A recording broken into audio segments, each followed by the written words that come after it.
Last week చిన్నక్క ఒక వాక్యం చెప్పింది. ఏం వాక్యం అది? ఎలా ప్రార్థన చేయాలి. బాగుందా?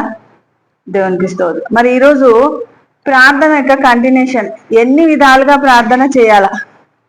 ఓకేనా? ఎన్ని విధాలుగా ప్రార్థన చేయాలి. ఏందక్క ప్రార్థన మాకు అందరికీ తెలుసు, ప్రార్థనలో మేము ఉజ్జీవింపబడుతున్నాం, ప్రార్థన ద్వారా కదా మేము నడుచుకుంటున్నాము, మళ్ళా ప్రార్థన అని అనుకోవచ్చేమో. కానీ ఎంతగా నేర్చుకున్నా ప్రార్థన ఏమంటారు, ప్రార్థననే. నేర్చుకునే కొద్దీ నేర్చుకోదగ్గది, నేర్చుకునే కొద్దీ లోతుకు వెళ్ళ తగ్గగలది ప్రార్థన కదండి.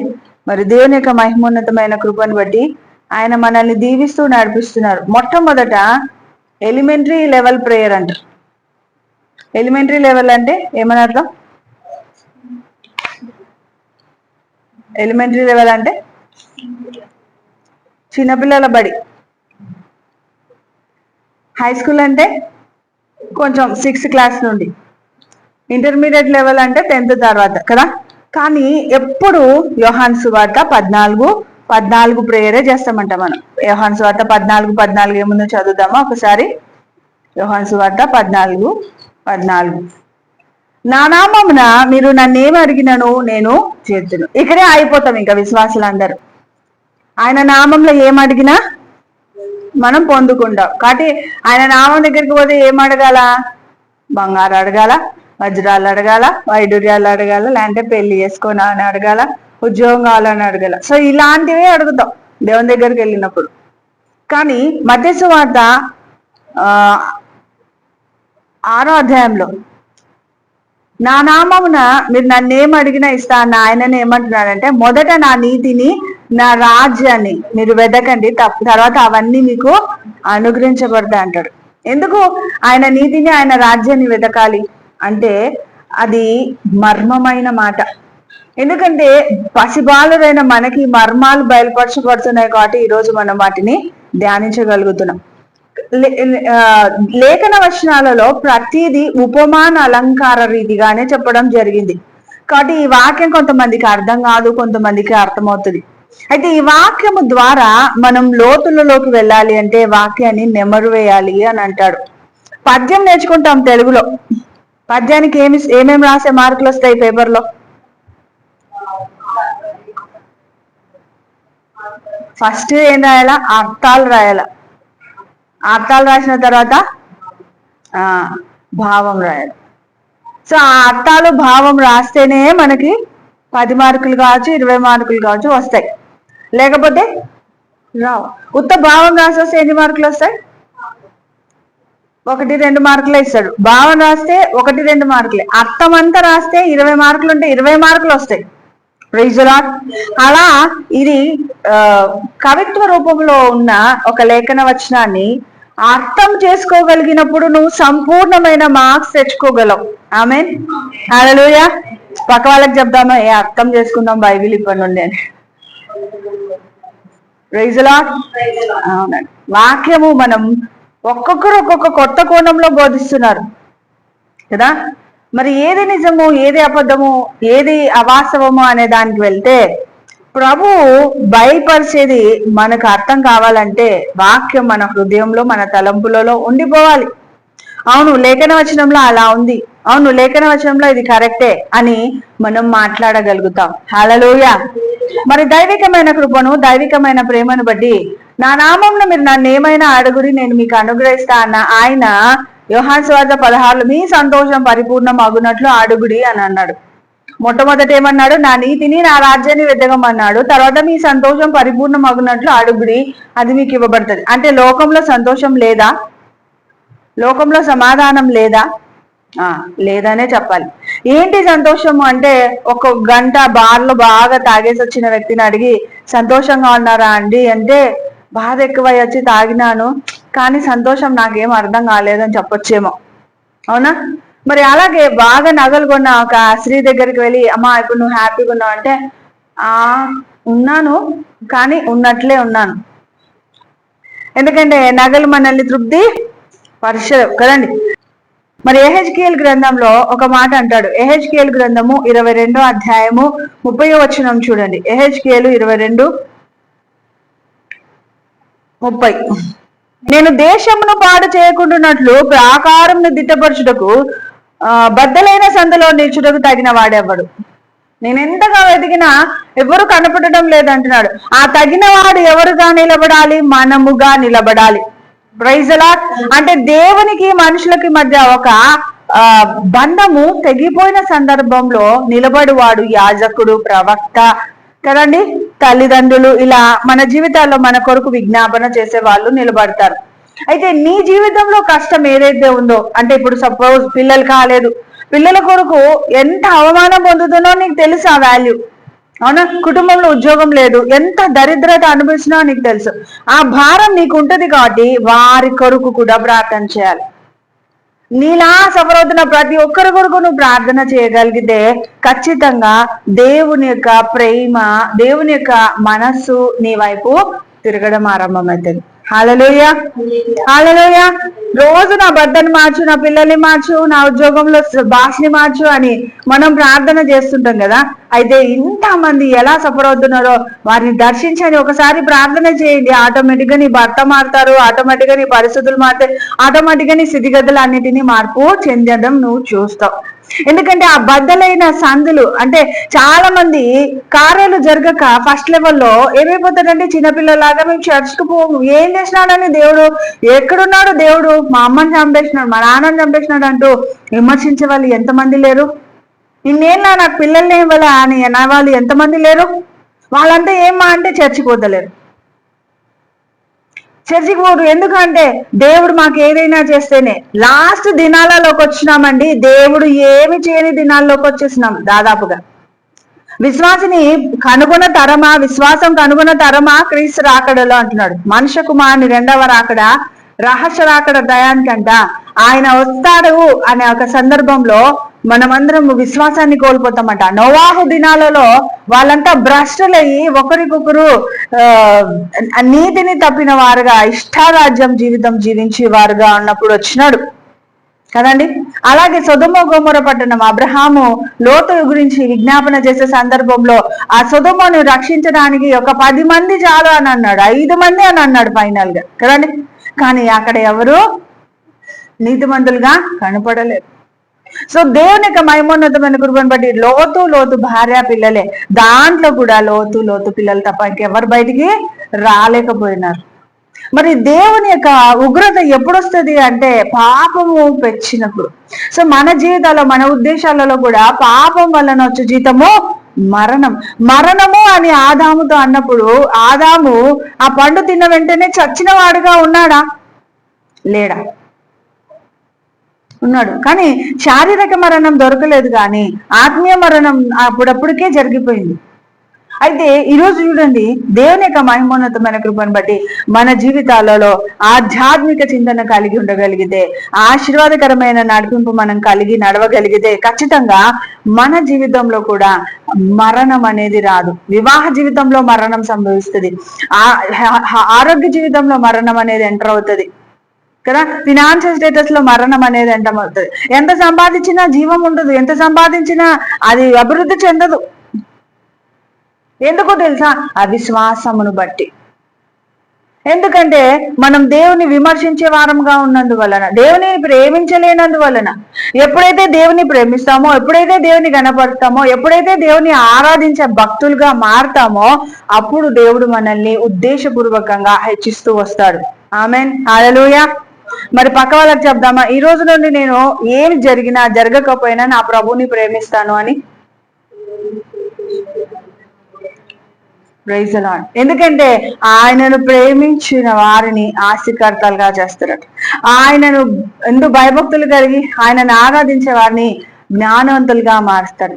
ఐశ్వర్యవంతులు కావాలన్నా, ఆస్తికర్తలు కావాలన్నా, జ్ఞానవంతులు కావాలన్నా, గొప్ప పేరు రావాలన్నా, కీర్తి రావాలన్నా ఆయనని నిర్మోహమాటంగా ప్రేమించాలి.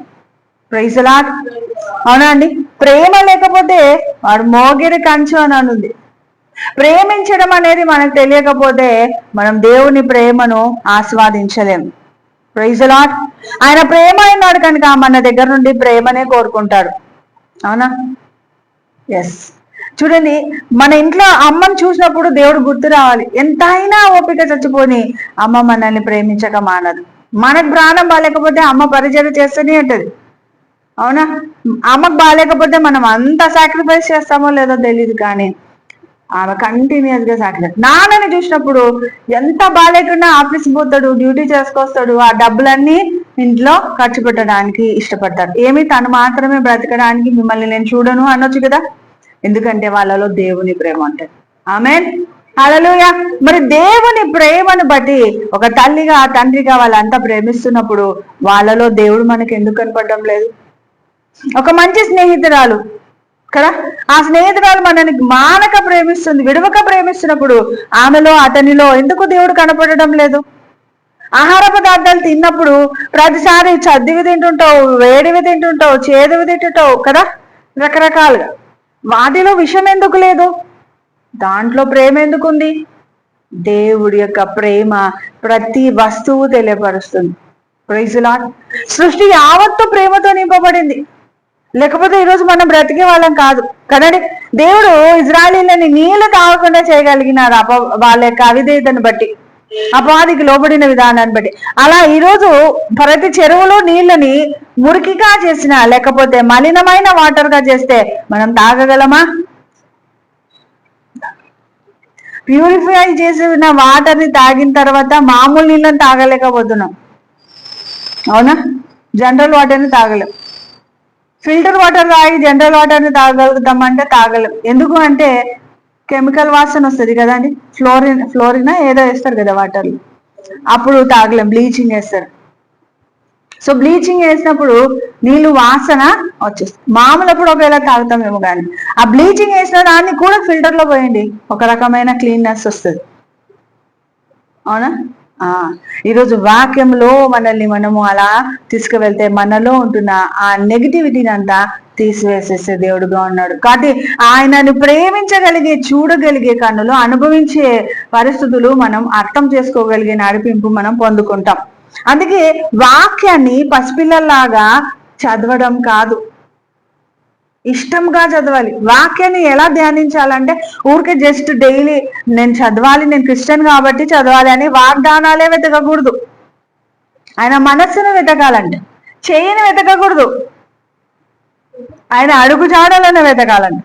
ఆయన ముఖాన్ని వెతుకువాడు హనీ స్టేజెస్ లోకి వెళ్ళిపోతాడు. నేను జుంటి తేనె దారాల వలె క్రీస్తు ప్రేమను ఆస్వాదించగలుగుతున్నాను అనే ఒక పొజిషన్ లోకి రావాలి. అంత మధురంగా అనిపించాలి దేవుడితో సహవాసము, వాక్య ధ్యానం. Praise lord. సో అలా ఉండాలంటే మొట్టమొదట దేవుడు నాకు అది చేయలేదు, ఇది చేయలేదు అని గునిగేరే స్వభావాన్ని వదులుకోవాలి.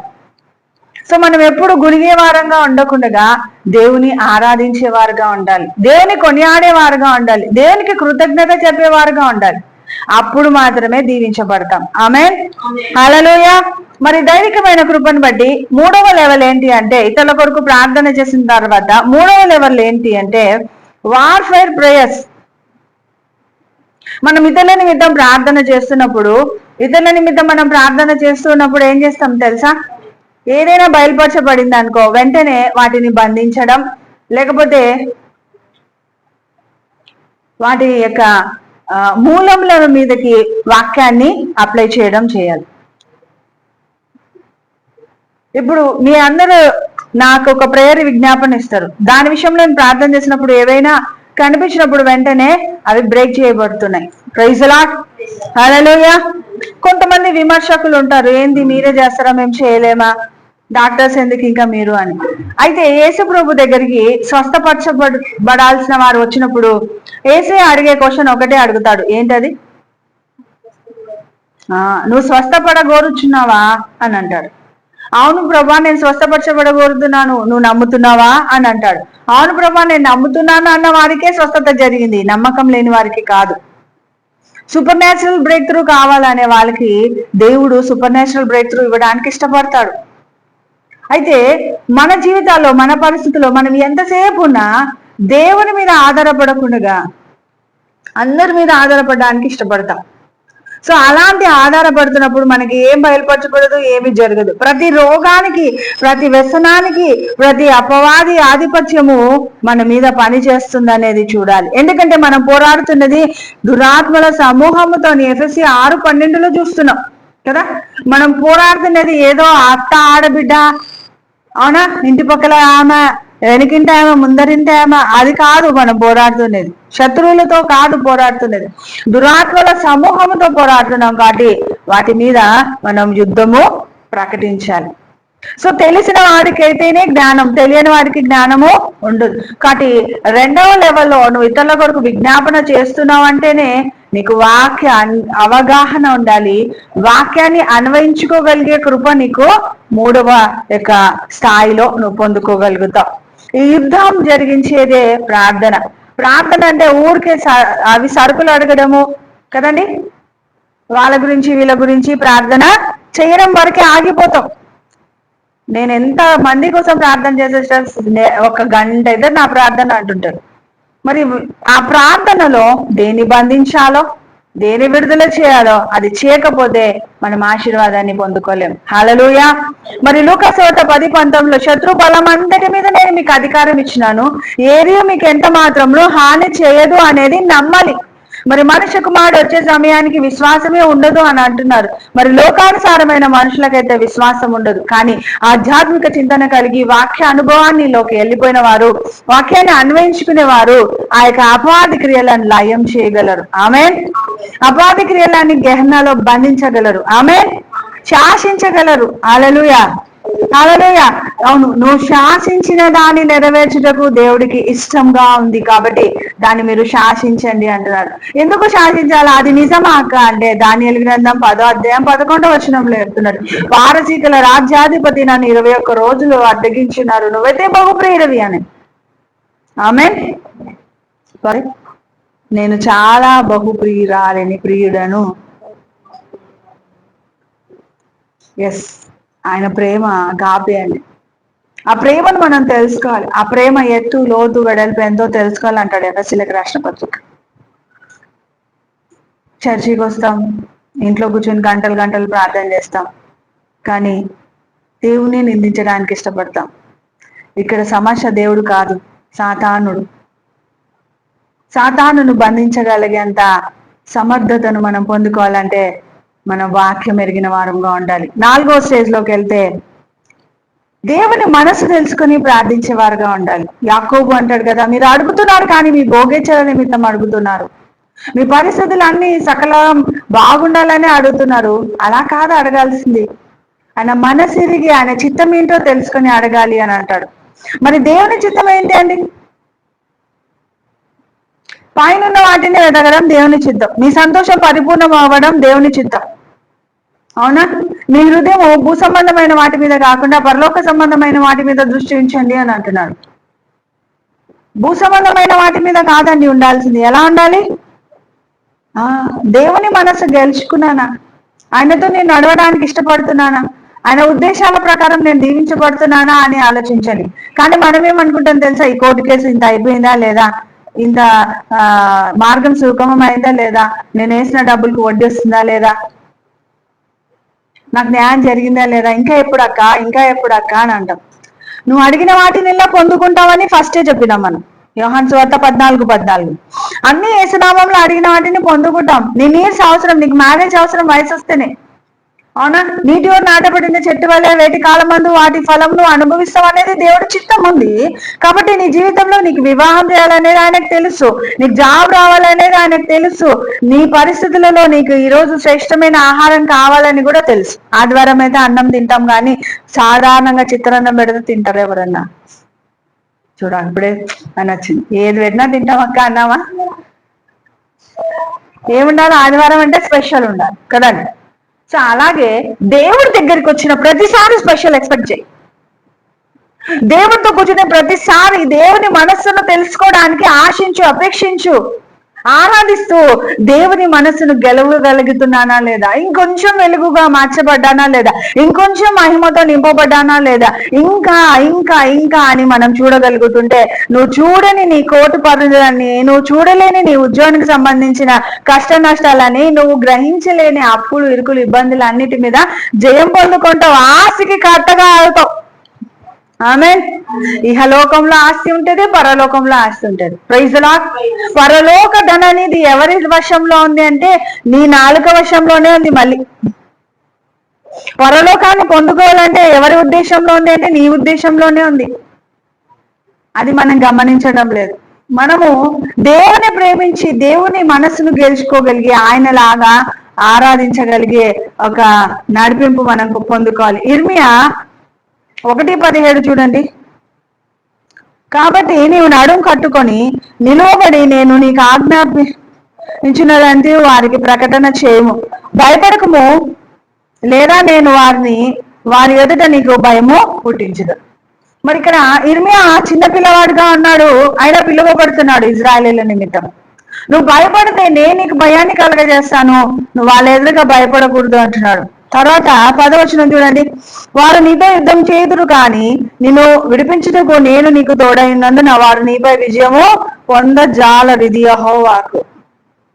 సో ఇక్కడ ఆధ్యాత్మికమైన ఒక పోరాటం ఉంది, దాంట్లో మనం భయపడకూడదు. క్రీస్తుకు కలిగినటువంటి మనసు మీరును కలిగి ఉండుడి కదా ఫిలిప్పీలకు రాసిన పత్రికలో అంటున్నాడు.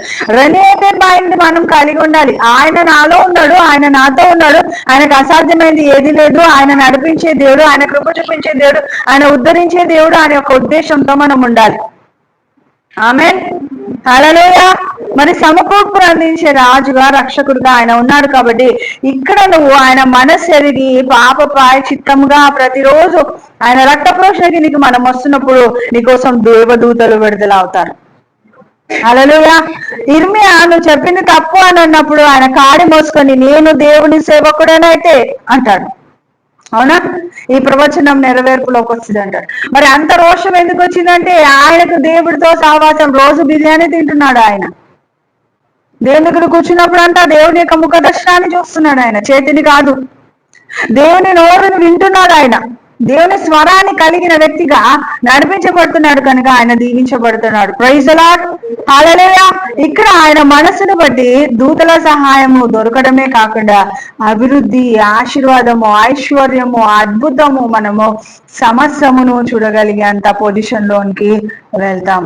ఆమేన్, హల్లెలూయా. మరి అలాగే ఇక్కడ 4వది చూస్తే ఆలోచనాత్మకమైన ప్రార్థనలోకి వెళ్ళాలి. ఆలోచనాత్మకమైన ప్రార్థన అంటే మనము దేవుడు ఏం అడుగుతున్నామో అది ఎలా చేయగలుగుతున్నాడో ఆశ్చర్యకరంగా, ఆశీర్వాదకరంగా అది మనం అందుకుంటున్నామనే ఒక మొదటి ఉద్దేశాన్ని తీసుకుని ఎలా చేస్తారో, ఇట్లా చేస్తే ఇట్లా థ్యాంక్స్ చెప్తాను, ఇట్లా జరిగితే ఇట్లా నేను సాక్ష్యం చెప్తాను. ఇప్పుడు మీటింగ్ నాకు అసలు ఇద్దరినే వస్తలేదు రోజు రాత్రి. ఏమంటే ఎట్లా చేయాలా, ఎట్లా చెప్పాలా, అట్లా చెప్పాలా, ఇది చేయాలా, అది చేయాలా, ఎన్ని మార్పులు జరుగుతున్నాయో. ప్రైజ్ ది లార్డ్, హల్లెలూయా. మీకు మార్పులు జరుగుతున్నాయా లేదో నాకు తెలియదు, కానీ నాకైతే ఒకటే మార్పులు. ఇక్కడ ఇర్మియాకు ఏం కనపడుతుంది అని అడుగుతాడు. అవునా, ఒక మసలుతున్న అది ఏమంటారు, బాదం చువ్వలు కనపడుతుంది. సో అట్లా దేవుడితో సంభాషణ అనేది మనం కలిగి ఉండగలగాలి. దేవుడు మనసు ఎరిగితే అది సాధ్యమవుతుంది. ఆ సంభాషణ ద్వారా మరి అద్భుతాలు చూడగలుగుతాడు. ఇక్కడ దావీదు సంకీర్తనలు 46:10 చూద్దాం. చూడండి, 46:10. ఊరకుండనే నేను దేవుడనని తెలుసుకొనుడి, అన్య జనులలో నేను మహోన్నతుడనగుదును, భూమి మీద నేను మహోన్నతుడనగుదు. అన్య జనులలో మహోన్నతుడను, భూమి మీద నేను మహోన్నతుడను. ఇప్పుడు ఆలోచిస్తూ అలా ఆయన ఒడిలో ప్రశాంతంగా ఉండగలిగే పొజిషన్లో స్టిల్నెస్ రావాలి. స్టిల్నెస్ అంటే ఆయన ఏం చెప్తున్నాడో మీకు అర్థమైతే అట్లా మౌనంగా కూర్చోాలి. గునిగినావు, సనిగినావు, మొరపెట్టావు, విజ్ఞాపన చేసినావు, అవునా, వాక్యాన్ని ఎత్తిపట్టినావు, అపాధి క్రియలు లయం చేసినావు, అన్ని చేసినావు. ఇప్పుడు ఫైనల్గా ఏం చేయాలంటే స్టిల్నెస్ లోకి రావాలి. మౌనంగా ఉంటేనే అన్యజనులలో, ఇక్కడ ఏమంటున్నాడు, ఊరకుండానే నేను దేవుడని తెలుసుకుని అన్యజనులు నేను మహోన్నతమైన అవుతుంది, నిన్ను ఆశీర్వదించడం బట్టే నేను అలా అవుతాను అంటున్నాడు దేవుడు కూడా. Praise the lord. పక్కింటోళ్ళని ఆశీర్వదించి, అయా నేను నిన్ను ఆశీర్వదించాను, నువ్వు నా దగ్గరకు వస్తే దినాం కష్టాలే చూడా అన్నాడు. అవునా, రోజు ఏడ్చాలో చూడా అన్నాడు. ఎందుకు ఏడుస్తున్నామంటే మన అవివేకాన్ని బట్టే. హోషేయ 4:4 అంటాడు, నా ప్రజలు జ్ఞానం లేక నశించబోతున్నారు. అయితే మనం ఎట్లా నశించిపోతామంటే ఇవిలే అవి చేయలే ఇవి చేయలే అంటున్నా అడగడంలో నశించిపోతున్నాము, సమయం ఇవ్వక నశించిపోతున్నాము. ఆయన ఏం చేస్తున్నాడో గ్రహింపు లేక నశించిపోతున్నాం. ఆయన ఏమైనాడో తెలుసుకోగలిగితే స్టిల్నెస్ లోకి రాగలుగుతాం. లూకాసు వార్త 5:16 చూద్దామండి. లూకాసు వార్త 5:16. మౌనంగా ఉండడం వలన అన్య జనులలో మనకి గొప్ప పేరును కీర్తిని ఖ్యాతిని అనుగ్రహించి దేవుడు మహిమ నొందేవాడుగా అన్నాడు. చూడండి, ఇప్పుడు ఎంతమంది జ్ఞానం లేక ఒకరి గురించి ఒకరు విమర్శించుకునే పొజిషన్ లో ఉంటారు. విమర్శించడానికి నీకు టైం ఎక్కడ ఉంటుంది అసలు? ఎవరు ఎట్లాంటి బట్టలు వేసుకుంటే మీకేంది? అవునా? ఎవరు ఎలాంటి తిండి తింటే మీకేంది? దేవుడు కదా తీర్పరి. ఎవరు ఎలాంటి వాక్యం చెప్తే నీకెందుకు? కేవలం దేవుని మహిమపరిచే రీతిగా ఉండాలి, దేవుని ఘనపరిచే రీతిగా ఉండాలి. ఈ యుద్ధ దినాలలో మనం ఉన్నాము. ఇక రాకడ సమీపంగా ఉంది. నేను విశ్వాసిగా బ్రతకాలి. అవిశ్వాసం నాలో లేకుండా చూసుకోవాలి. ఇదిగో జరగలేదా, జరగకపోతే జరగలా చూడడానికి దుఃఖపడే స్థితి మనకు ఉండకూడదు. ఎవరైనా మనల్ని తిట్టినారు అనుకో, వెంటనే ఎందుకు వాళ్ళు అట్లా తిట్టినారు, ఎందుకు అట్లా తిట్టినారు అని ఆలోచించే పొజిషన్ మనకు ఉండకూడదు. ఎందుకంటే మనము సిలువ వేయబడిన వారం. చచ్చిపోయిన దగ్గరికి పోయి ఒక వ్యక్తిని ఇట్లా పించేయండి, నొప్పేసి లేస్తా అంటాడా? ఎందుకు గులినావు నన్ను అంటాడా? అనడే. మరి క్రీస్తు ద్వారా జీవిస్తున్న నీవు క్రీస్తుకే కదండి బాధ. అవునా? చచ్చిన వారిని ఎందుకు విమర్శించాలి? సిలువ వేసుకున్న వారిని ఎందుకు విమర్శించాలి? మీరు కూడా సిలువ వేయబడిన వారైతే నీకు మాటలు ఎక్కడి నుండి వస్తున్నాయి అన్నట్టుగా ఉండాలి. Amen, amen. సిలువ వేయబడడం అంటే ఇదా, నోరు మూసుకొని ఉండడం అని చెప్పండి పక్క. సిలువ వేయబడడం అంటే ఏంటి? నోట్ మీద వేసుకొని బతకడం. ప్రైజ్ ది లార్డ్, హల్లెలూయా.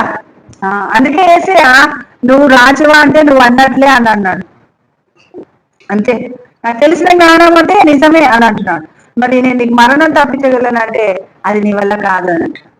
అంటే తండ్రి మనసు ఎరిగిన వాడుగా కుమారుడు మనకు ఇక్కడ కనిపిస్తున్నాడు. ఆయన చిత్తము నేను నెరవేర్చే కుమారుగా విధేయత చూపిస్తున్నాను. గెసమనే తోటలో నేను బలపరచబడినాను కాబట్టి ఆయనకు మహిమ కలుగుతుంది అని అంటున్నాడు. సో ఇలా అన్ని విషయాలలో క్రీస్తే మనకు మాదిరి, ఇంకొక మాదిరి అయితే లేదు కదండి. ఈ లూకాసు వార్త 5:16 ఏముంది చూడు. ఆయన ప్రార్థన చేయుటకు అరణ్యంలోనికి వెళ్తూ ఉండెను. అంటే ఒక్కరోజు కూడా వెళ్లకుండా అయితే లేడు. ప్రతిరోజు ఆయన సన్నిధిలోకి వెళ్తున్నాడు. ఆయన కృతజ్ఞత చెల్లిస్తున్నాడు, ఇతరుల కొరకు విజ్ఞాపన చేస్తున్నాడు.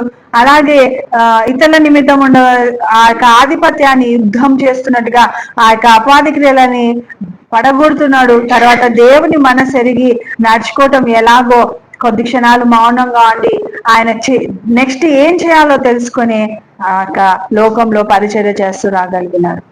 అందుకే యోహాను సువార్త 3వ అధ్యాయంలో అంటాడు, నా తండ్రి వేటిని చూపిస్తున్నాడో వాటినే నేను మీకు చేస్తున్నా, వేటిని చెప్తున్నాడో వాటినే నేను మీకు బోధిస్తున్నాను అంటున్నాడు. ప్రైజ్ ది లార్డ్, హల్లెలూయా. పక్క వాళ్ళకి చెప్దాం, వాక్యం చదవడం కాదు చూడడం నేర్చుకోండి. నేర్చుకుంటాను అని పక్క వాళ్ళకి చెప్పండి. Praise the Lord. వాక్యం చదవడం కాదు వినడం నేర్చుకొని చెప్దామండి. చూడడము వినడము ఉండాలి. ఎందుకంటే యేసయ్య చూస్తున్నాడు, వింటున్నాడు, విన్న వాటినే బోధిస్తున్నాడు, చూసిన వాటినే చేస్తున్నాను అని అన్నాడు. కాబట్టి ఈ రోజులని మనం యేసుక్రీస్తు కంటే గొప్పవారమా అండి? యేసుక్రీస్తుకే ప్రార్థన అవసరం అయితే మనకెంత ప్రార్థన అవసరము? యేసుక్రీస్తే మౌనంగా ఉండి తండ్రి దగ్గర వాక్యము వినాలి, ఆయన చిత్తం ఏంటో తెలుసుకొని కార్యం జరిగించాలన్నప్పుడు నువ్వు నేను ఎందుకు కూర్చోలేకపోతున్నాము, నువ్వు నేను ఎందుకు సమయాన్ని వెచ్చించలేకపోతున్నామంటే ఆత్మలో చచ్చిన వారుగా ఉంటేనే మనం దేవుని దగ్గర సమయాన్ని వెచ్చించలేము. గబగబా ప్రార్థన చేసేసి నేను చాలా బిజీ, నేను గజిటెడ్ ఆఫీసర్ లెక్కలో ఉన్నాను, ఇక నేను అసలు కూర్చోలేను ప్రభా అని పరిగెత్తే స్వభావాన్ని వదిలిపెట్టి ఆయనకు కూడా మాట్లాడే అవకాశం ఇవ్వండి. అప్పుడు ఆ ప్రజెన్స్ ని నువ్వు ఫీల్ అవుతావు, ఆ ప్రజెన్స్ నీకు తెలుసు, ఆ దర్శనం అనేది నువ్వు పొందుకుంటావు. ఇర్మియాకు ఏం కనబడుతుంది? ఇర్మియా అని సంభాషణ జరిగింది, అవునా? అప్పుడు వెంటనే ఇర్మియా చెప్తున్నట్టుగా మన జీవితంలో కూడా ఉండాలి. మీకా ప్రవక్త విషయంలో కూడా దినవృత్తాంతాలు అంటాడు. మరి ఏ అక్కడ అందరూ ఆ రాజు యుద్ధం గెలుస్తాడని అబద్ధము చేత ప్రోత్సహించబడుతున్నప్పుడు మీకా వచ్చి అసలు ఏం జరిగిందంటే పరలోకంలో ఒక మీటింగ్ జరిగింది. ఎవరైనా అబద్ధం చెప్పగలగరా అని అన్నప్పుడు నేను చెప్తానని సాతానుడు వచ్చి నిలబడ్డాడు. అందువల్లనే రాజు యుద్ధానికి వెళ్తే గెలుస్తాడని అంటున్నాడు, కానీ అక్కడే అతని మరణం ఉంది. అంటే లాగి ఒక దెబ్బ మీకా చెంపకు పడుతుంది. ఎందుకు? నిజం చెప్పినందుకు కాదండి. దేవుని యొక్క మనస్సుని ఎరిగితే, అయ్యో నేను యుద్ధానికి వెళ్ళను, ఇంకా ప్రార్థన చేస్తాను అంటూ ప్రార్థన చేసి దేవుని యొక్క సహాయాన్ని అడిగేవాడుగా ఉండాలి. ప్రైజ్ లార్డ్, హల్లెలూయా. మరి యెషయా ప్రవక్త దగ్గరికి ఒక సేవకుని పంపించి, అయ్యా మరి ఇక్కడ యుద్ధం అంటున్నారు, కాపాడడానికి సహాయం చేయని అడిగినప్పుడు మీరు ప్రార్థన చేయండి, నేను కూడా ప్రార్థన చేస్తాను, దేవుడు గొప్ప కార్యం చేస్తున్నాం అంటాడు కదండి. మరి అలా మన జీవితాలలో మరి అద్భుతాలు చేయగల దేవుడు, ఆశ్చర్యకారాలు జరిగించే దేవుడు. మరి ఆయనను మాట్లాడనివ్వండి, ఆయనకు సమయాన్ని ఇవ్వండి. కొద్ది క్షణాలు మీరు మౌనంగా కూర్చోటాన్ని బట్టి ఆయన మీతో మాట్లాడతాడు. అక్క ఎలా మాట్లాడతాడు? ఆలోచన ద్వారా మాట్లాడతాడు, దర్శనాల ద్వారా మాట్లాడతాడు, వాక్య వచనం గుర్తు చేయడాన్ని బట్టి మాట్లాడతాడు, లేదంటే మెల్లనైన స్వరాన్ని వినిపించడాన్ని బట్టి మాట్లాడతాడు. ప్రైజ్ లార్డ్, హల్లెలూయా. దేవదూతలు వచ్చి మాట్లాడతారు, లేదా దయ్యాలు కూడా వచ్చి మాట్లాడతారు. మాట్లాడినప్పుడు దాన్ని యాక్సెప్ట్ చేయగలిగి అది నిజమేనా కాదా అని తెలుసుకోగలగాలంటే వాక్యాన్ని నువ్వు నింపుకోగలగాలి. Praise lord. పాలు తాగే వయసులో ఉండద్దండి, మాంసంను తిని భుజించి అరిగే కట్టుకోగలిగే ధన్యతలోకి ఉంటుంది. ప్రైజ్ లార్డ్, హల్లెలూయా. అప్పుడు మీరు ఎలా ఉంటారంటే 1 కొరింథీ 16:22 మీ అందరితో ఉండుగాక. ఆమేన్, ఆమేన్. మరి దేవుని ప్రేమించకపోతే వాడేమవుతాడంట? శపించబడిన వాడుగా ఉంటాడంట. అయితే మళ్ళా కొరింథీలోనే అంటున్నాడు, అభిషేకించిన వారిని ముట్టకూడదు అని. Praise Lord. మరి యెషయా 54:17 నీకు విరోధంగా ఏ ఆయుధము వర్ధిలింపని అని అంటున్నాడు. దేవుడు తన పరిశుద్ధ వాక్యాన్ని దీవిస్తూ ఆయన సన్నిధి కాంతి మన మీద ప్రకాశింపజేస్తూ ఆయన మహిమ నిమిత్తం మనం బ్రతుకుటకు కావాల్సిన నడిపింపు అనుగ్రహించును గాక. కాబట్టి మొట్టమొదట ఎలా ఉండాలి? ఎలిమెంటరీ పిల్లల్లాగా ప్రార్థన చేయడం కాదు, ఇంటర్ప్రెట్ చేయగలిగి కొంచెము ఇంటర్మీడియట్ లెవెల్లోకి వెళ్దాం, ఇతరుల గురించి విజ్ఞాపన చేసే పరిస్థితిలోకి వెళ్దాం. ఆ పరిస్థితిలోనే ఆగిపోకూడదు, కానీ మనం యుద్ధం చేసే యుద్ధ రణరంగంలో ఉన్నాం కనుక యుద్ధాన్ని జయించే ప్రార్థన కలిగి ఉందాం. అలా ఉంటూ మరి దేవుని మనసును ఎరిగి దేవుని యొక్క నడిపింపును కోరుకోవడానికి కావాల్సిన ఆధారాలని ధ్యానిస్తున్నప్పుడు ఆయన మనసు తెలిసిన మనము ఆయన యొద్ద మౌనంగా ఉన్నప్పుడు ఆయన ఇచ్చే కృపను మనం ఆస్వాదిస్తే ఖచ్చితంగా అన్యుల మధ్య ఆయన మహోన్నతుడని చాటి చెప్పుకోగలుగుతాడు. ఆమేన్. ఆయన గనుడని తెలియపరుచుకుంటాడు. అతి కృప అతి కరుణ కటాక్షాలు మన మీద ఉండ సహాయం చేసి ఆయన మహిమనందును గాక. ప్రార్థించుకుందాం.